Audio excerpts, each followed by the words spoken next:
Hello and welcome to everyone. I'm Vladimir Vlad, aka the Bulgarian Cowboy, and we are now going to talk about the upcoming battle between Eric Spicely and, of course, Markus Perez. Well, the match is not officially scheduled yet. It's just targeted. The event is just, believe it or not, targeted for August 1st, and got to say, it could be fun. It's planned, but let's now go through fighter analysis. Markus Perez is the former vacant TF middleweight champion and the former LFA champion who choked out Ian Heinisch. Well, a guy who choked out very, very powerful name, brown belt in BJJ, Black Prajad in Muay Thai with a score of 12-3. Very much promising fighter. Pretty much a great submission artist with fantastic Muay Thai skills.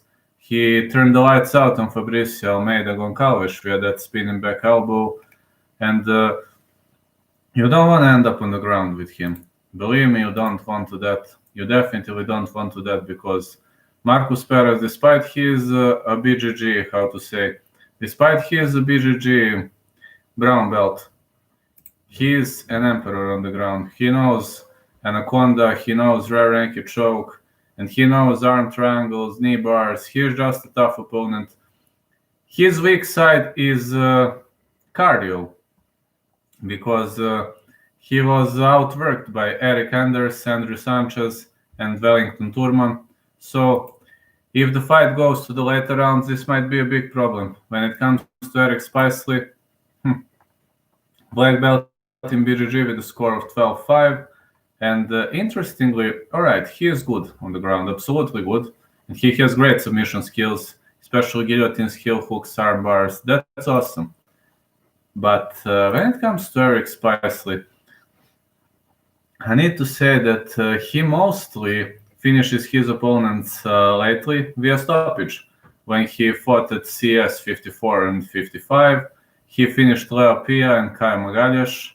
But in UFC, well, he had a rocky run. He's 2-5 in the UFC, and he simply has to win if he wants to remain in the promotion. He lost to Sam Alvey and Antonio Carlos Jr. via submission. Gerald Mershard, Darren Stewart via TKO, and Darren Wynn via unanimous decision. Now, looking back at this, I see that both of these fighters are good fighters, but not cardio machines. On the ground, both are evenly good. So I highly doubt there will be a submission here. I highly doubt that. But right now, Eric Spicely is in a worse position because Markus Perez, even if he doesn't win right now, there is a possibility that promotion will not cut his contract. But Eric Spicely has to win.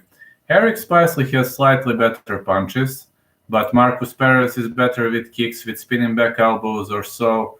So it's going to be an entertaining collision of two styles with BJJ on the ground. And if the fight remains in close range, I give advantage to Eric Spicely. But in long range, Markus Perez is better. It's going to be tough, It's going to be very, very tough. And it's kind of hard to predict this one, but I give very slight advantage to Eric Spicely if this comes to fruition because they'll cut him off the contract if he loses now, but it will be a tough fight. I predict a very tough fight, and I even might say this will go to judges' scorecards or decision.